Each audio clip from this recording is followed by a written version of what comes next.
お久しぶりです。Melbourne ni iro ben yori. Or long time no see. G'day, Ben from Melbourne here. It's first video in about 4 weeks. I've just come back from a fantastic trip to Japan. Went with the wife to catch up with all the outlaws who we haven't seen for about 4 years. Usually go every year, but don't know if you heard about it. There was this pandemic which happened. Stopped us from traveling everywhere. Anyway, finally got there, had a fantastic time catching up with family and friends and traveling around, seeing a lot of great things, fantastic food as well, and of course, record stores. Yes, if you've never been to Japan, I highly recommend you getting here, not only for all of the aforementioned things, but just for record shopping. It's just off the hook. There's so many stores and so many specific stores who will just do one thing and do it really well. The secondhand stores are amazing. They're really hard graders, so things that we would usually call a VG, a near mint would be a VG plus to them, because it's only got to have one tiny little mark on the corner or something like that, and they grade it right down, so you can be confident of buying, great quality stuff at a decent price. Lots of Japanese pressings, of course. Yeah, really, really cool. So strap in, grab yourself a coffee, tea, or Bonox, or a tasty beverage, such as the Asahi. Unfortunately, not many Japanese beers I can get in Australia, but sampled many nice ones over there, like the Suntory.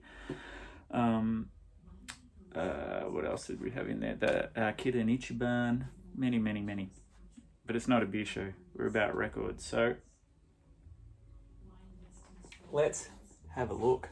So first of all, I'm going to break it up into the stores I went into, do it store by store, because in different areas, and in between each thing I've took a heap of photos which I'll put in between each segment, so you can see what the stores look like, where I went to, and that kind of thing. So all sorts of music I got, because I got a bit of everything here, but we'll see how we go. So it's not going to be all Australian, obviously. It's just showing you what I got. So first of all, in Kyoto, I visited one of my favorites called Taradara, which is a second-hand store, and I just always find stuff when I go there, and the dude who runs it is very cool. So without further ado, this is their cool bag. So let's have a look inside. So that's right, went a bit crazy on the kraut rock in Tada, which involved a nice copy of Guru. I'm not going to go into too much detail with all of these because it's going to be long anyway, so I won't go too nuts. But yeah, great kraut rock band, Guru from the 70s. German, obviously, on the OHR label there.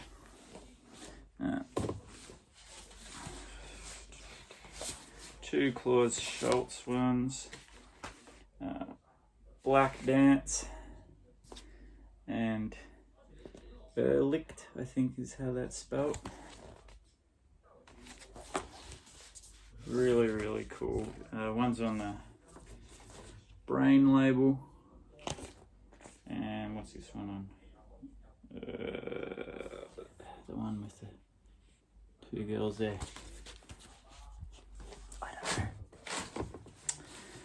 Tangerine Dream, Tangram, one of the, I think this is from about 1980. Cool stuff. A bit of garage rock from the Makers. All Night Riot.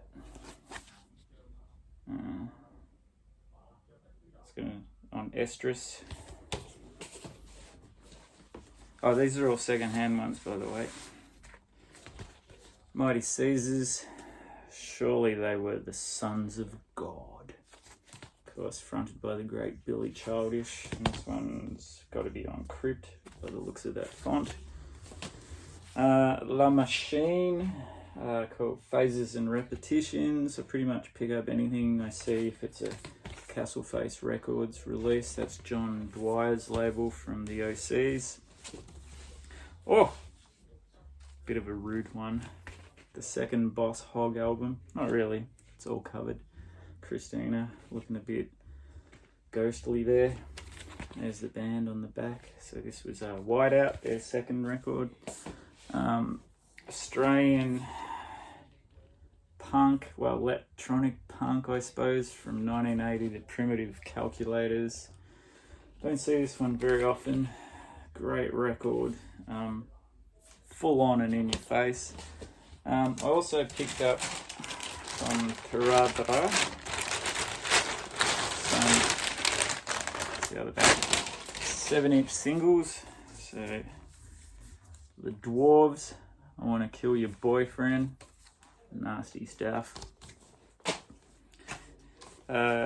Some Guided by Voices,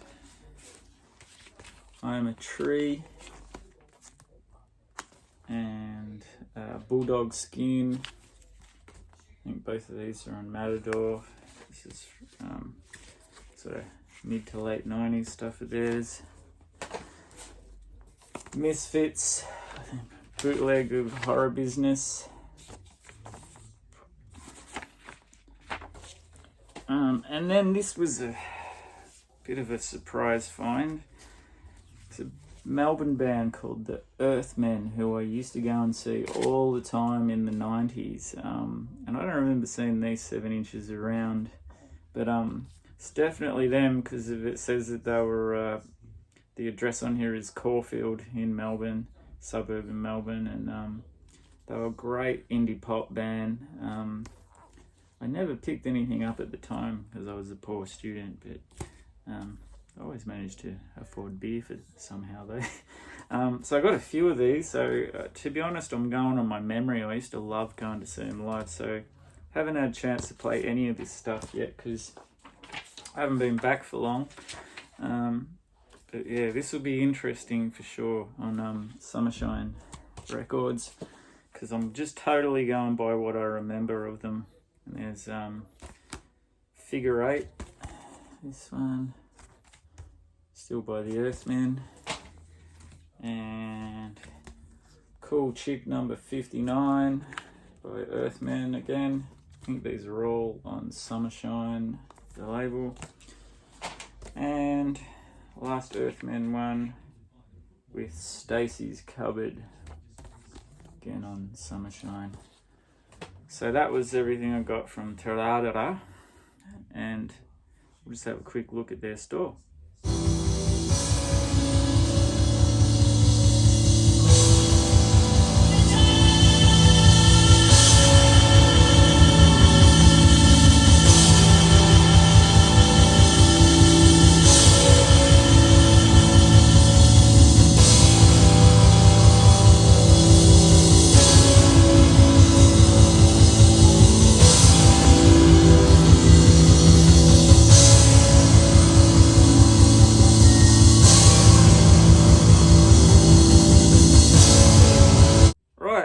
Next door, Jetset, which is also in Kyoto. This store is a mix of secondhand and new, and it is one of the most unbelievably well curated stores I've ever been into, to the point where it's a little bit annoying because there's like subgenres within genres within genres, and unless you really know what they class that as, sometimes it's hard to find things. So I tend to get in there, whenever I go from the start right around to the front, and they have a bit more of an electronic focus, indie rock, but there's a bit of everything in there, like, you know, a lot of these good stores do. Oh, you're probably wondering why no Japanese records yet.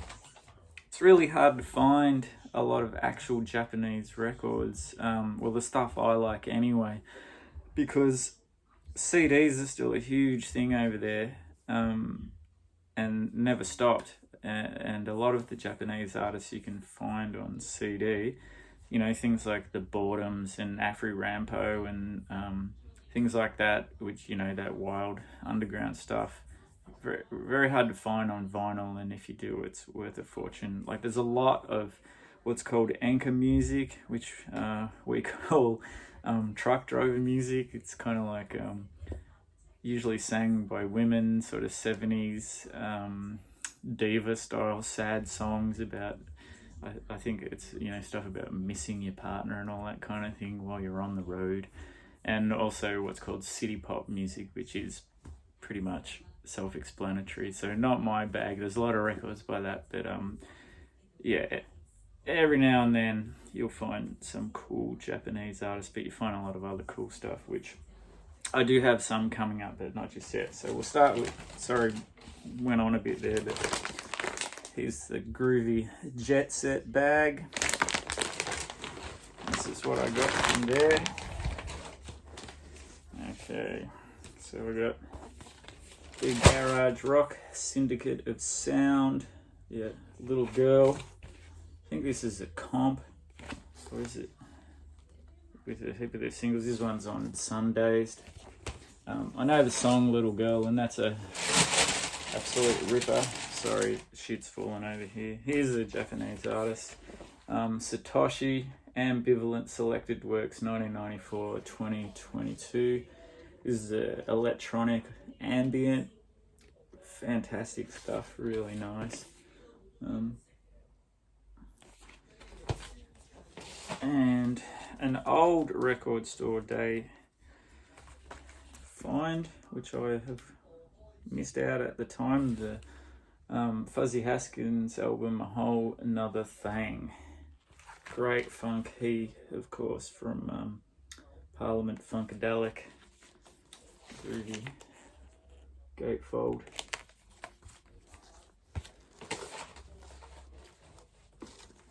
And introducing the Bo Brummels, a bit more sort of garagey rock stuff from the 60s. And then one you'll be like, why did you get that? Well, I just haven't seen it around. It's the Bats Foothills, which you would think I'd be able to find easy over here, because they're a New Zealand band, but just haven't. And I think that one's on, yeah, it's on Flying Nun as well. So that's Jetset.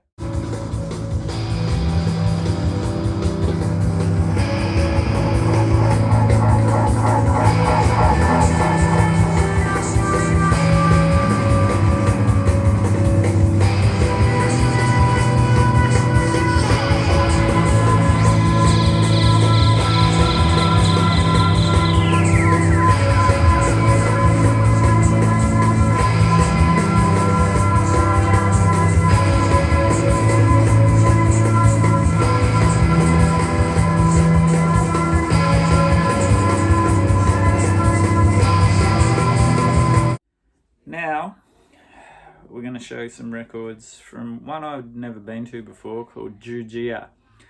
And it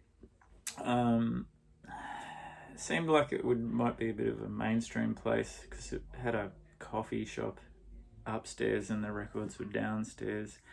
But it turned out to be pretty cool. Unfortunately, a lot of the cool second-hand stuff I found and other bits and pieces I already had, but I did find three interesting things. This is their very exciting white bag. What I also liked about that store was they put them all in cool plastic jackets, like good quality ones with quite thick, didn't charge any extra. And they also had them in the anti-static inners, which was cool. So this is where we get into stuff you were like, why? Blur's album 13. Just don't see it over here. Probably easy. Remember, you all live on the other side of the equator, where this stuff is like everywhere probably. But this is a great record. This was like the last one I had to get to complete my Blur collection. Not interested in getting the one after this, which is the one without Graham Coxon, which, what I've heard, I didn't really dig. And I do have the Reformation one on CD, and I might get the newest one on CD. Quite like Blur. That might be a surprising one for you. Dave Clark 5 compilation, 60s. They actually, at one point when they first come out, they were neck and neck with the Beatles with the sales of records in America, believe it or not. And then, I don't usually buy many soundtracks. I do have some, but I had to get this 2001 A Space Odyssey with the old school cover. How cool does that look? And very groovy. I probably did that wrong. Cool pictures from the film and a little bit of a blurb in there. So just got those three from there. Pictures following.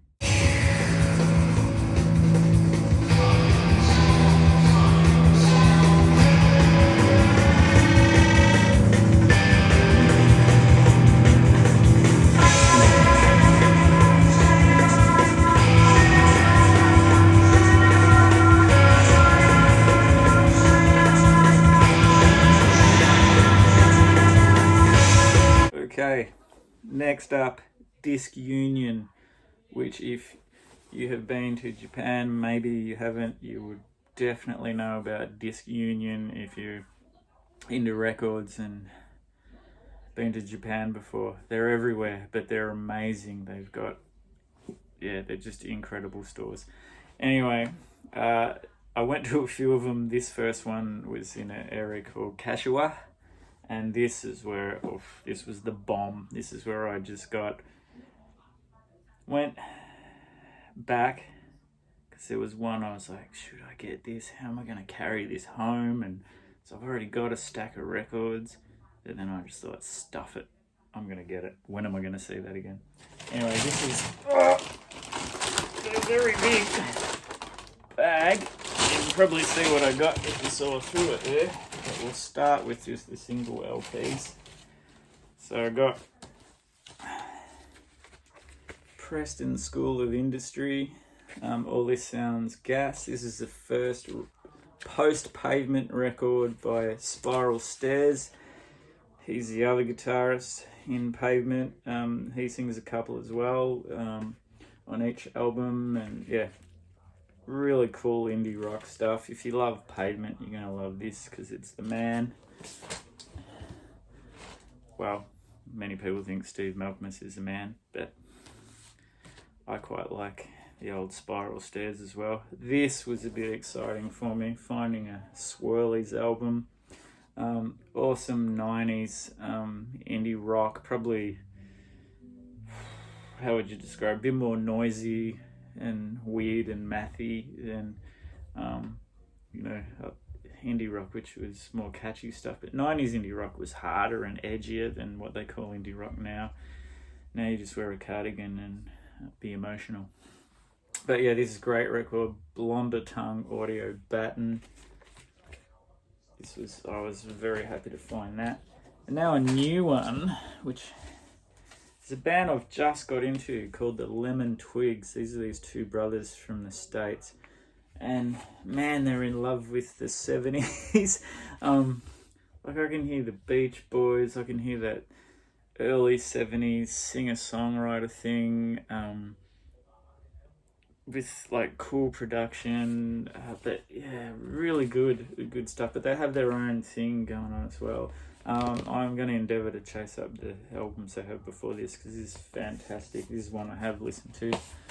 And then just a stone cold banger, The Monkey Ranch, of course, featuring Mark Arm and Steve Turner from Mudhoney, and Martin Bland from Lubricated Goat. The ones I know pretty well. This is a Sub Pop copy.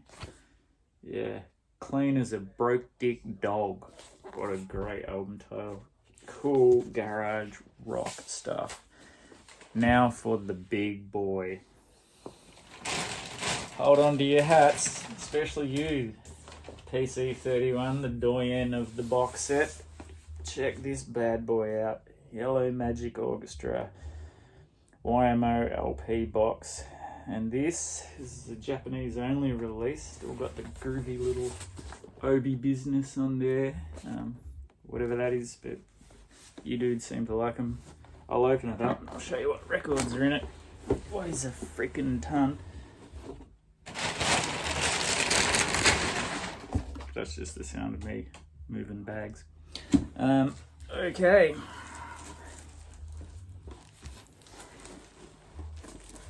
So he's got the names of the records on there. Inside of the box there. If we can get the bastards out. Here we go. Right. So, self-titled first record. This has got everything. If you love Yellow Magic Orchestra, like I do. Some people consider them like the Japanese craft work, which I can see that, but they're their own thing as well. Of course, most famous member be Reiichi Sakamoto, known mainly for his soundtrack work and more recently his sort of avant-garde compositions. Sadly passed away, and so did the drummer, whose name just escapes me at the moment. Yukihiro Takahashi. He also passed away, but it wasn't as well known. I think he got COVID. So this is the second one. And so these last two are probably the most well known of their albums. I love their stuff, and I've got solo albums by them all. It's this one. Resist. Sorry, these are all in plastic. I didn't think about that when I took them out. Hopefully there's not too much glare. Multiples. Extra multiples. Of course, they've all got the strip, which seems to be the greatest thing in the world in the VC. Write to me and tell me why. Great shot of the toothbrush. If you're wondering why YMO always had nice teeth, that's why.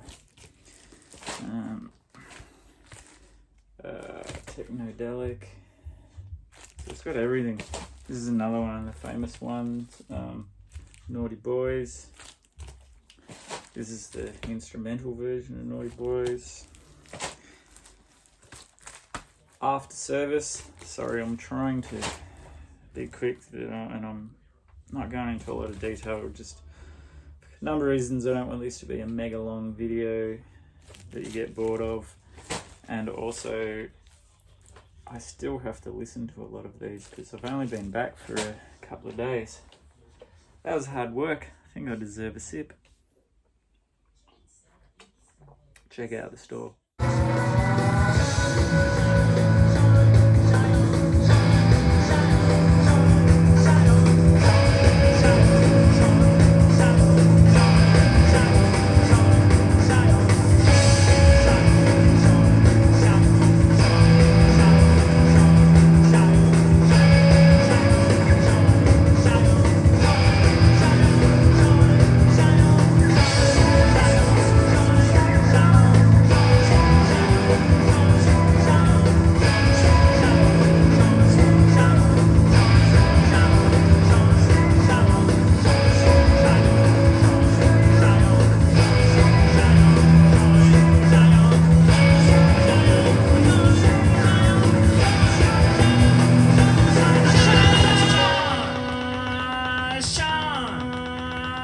So this is now going to be part one, because this has turned out to be a very long video.